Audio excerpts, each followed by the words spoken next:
Salam sejahtera di dalam kasih Yesus Kristus bagi kita semua. Di dalam bulan keluarga ini, saudara, saya ingin mengajak kita untuk memikirkan apa sebenarnya keunikan dari pernikahan Kristen yang membedakan pernikahan Kristen dengan pernikahan yang bukan Kristen. Saat ini, saudara, saya ingin mengajak kita untuk merenungkan satu bagian firman Tuhan yang terambil dari Kejadian pasal yang kedua ayat yang ke-24. Demikianlah firman Tuhan. Sebab itu seorang laki-laki akan meninggalkan ayahnya dan ibunya dan bersatu dengan istrinya sehingga keduanya menjadi satu daging. Bapak Ibu saudara-saudara yang dikasihi oleh Tuhan, berdasarkan Kejadian pasal yang kedua ayat yang ke-24 ini, saudara, maka kita akan menemukan 4 ciri atau karakteristik keunikan dari pernikahan Kristen.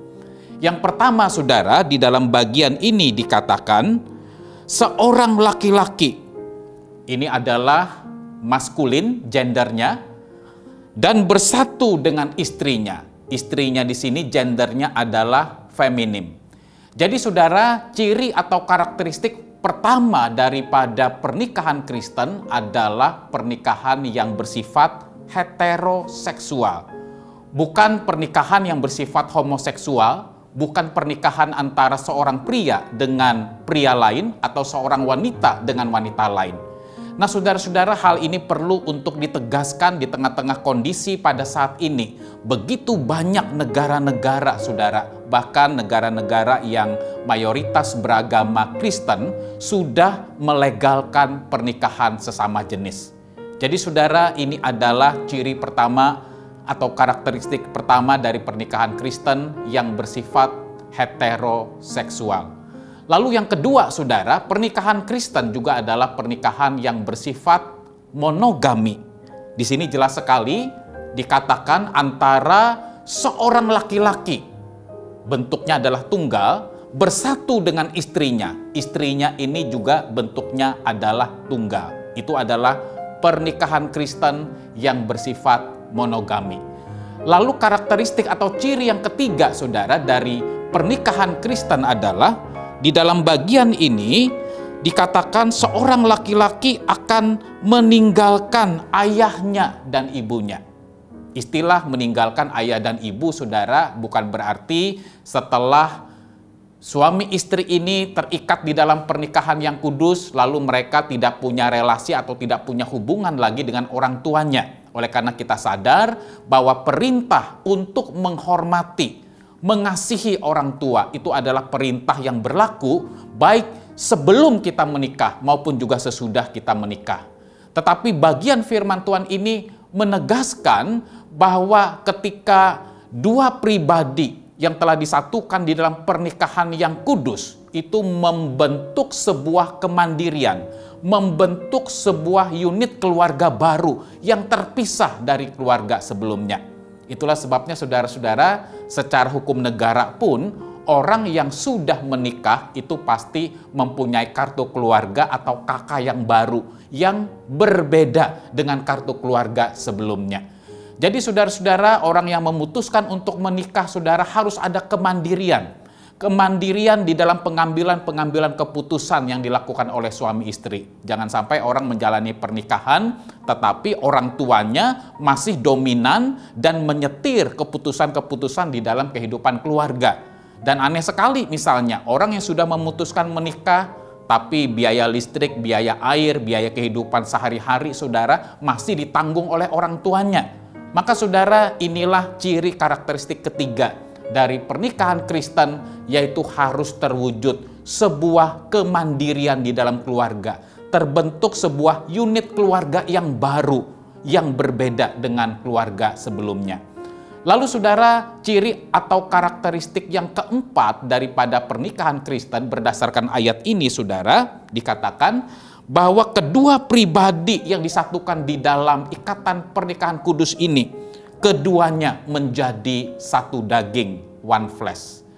Nah, saudara-saudara, istilah menjadi satu daging atau one flesh itu berarti, saudara, dua pribadi yang disatukan di dalam ikatan pernikahan yang kudus ini, mereka tidak lagi berjalan sendiri-sendiri, tetapi mereka memiliki derap langkah yang sama. Kesatuan dan keintiman yang meliputi berbagai macam aspek di dalam seluruh kehidupan suami istri itu harus terus-menerus diperjuangkan di sepanjang pernikahan mereka. Saudara-saudara, seorang suami, seorang istri, mereka harus melangkah bersama-sama. Jangan sampai saudara, nilai-nilai hidup mereka atau pandangan-pandangan mereka tentang nilai-nilai kerohanian, cara mendidik anak justru bertolak belakang satu dengan yang lain. Saudara-saudara yang terkasih di dalam Tuhan, ini adalah sebuah prinsip yang penting. Menjadi satu daging itu adalah sebuah proses seumur hidup. Kesatuan di dalam hal keuangan itu pun juga penting. Misalnya suami dan istri saudara sama-sama bekerja. Ketika mereka sudah menikah, maka tidak lagi kita berbicara tentang uang kita masing-masing. Kita tidak bisa mengatakan ini uangmu, ini uangku. Tetapi saudara, sudah menjadi uang kita bersama. Sekalipun suami istri punya penghasilan masing-masing, punya rekening mungkin yang berbeda saudara, tetapi setiap pengelolaan keuangan itu harus ada transparansi, harus ada keterbukaan. Jangan sampai sistem keuangan suami dan istri saudara tidak ada lagi keterbukaan satu dengan yang lain. Bapak, Ibu, saudara-saudara yang terkasih di dalam Tuhan, menjadi satu daging juga saudara berarti kita itu memiliki visi yang sama, tujuan yang sama. Pernikahan ini mau dibawa kemana? Arah pernikahan yang mau dicapai mau kemana? Ketika kita mau mendidik anak saudara, jangan sampai suami dan istri punya cara pandang mendidik yang berbeda-beda satu dengan yang lain. Inilah ciri atau karakteristik keempat daripada pernikahan Kristen, yaitu keduanya menjadi satu daging. Bapak, Ibu, saudara-saudara yang terkasih di dalam Tuhan, hanya ketika kita mentaati kebenaran firman Tuhan, hanya ketika kita menghidupi kebenaran firman Tuhan itu di dalam kehidupan pernikahan dan keluarga kita, maka keluarga kita akan mengalami kebahagiaan yang sesungguhnya. Tetapi sebaliknya saudara, pada saat kita tidak mentaati kebenaran firman Tuhan berkaitan dengan karakteristik atau keunikan daripada pernikahan Kristen yang digambarkan di dalam bagian ini, maka kita akan mengalami begitu banyak pergumulan-pergumulan, kekecewaan di dalam kehidupan pernikahan kita. Oleh karena apa? Oleh karena kita telah melanggar prinsip-prinsip yang Tuhan ajarkan berkaitan dengan pernikahan yang berkenan di hadapan Tuhan, berdasarkan Kejadian 2 ayat 24 ini. Kiranya Roh Kudus menolong kita, kiranya Roh Kudus memampukan kita untuk mewujudkan sebuah pernikahan yang sehat, yang berkenan di hadapan Tuhan. Tuhan Yesus menyertai dan memberkati kita semua.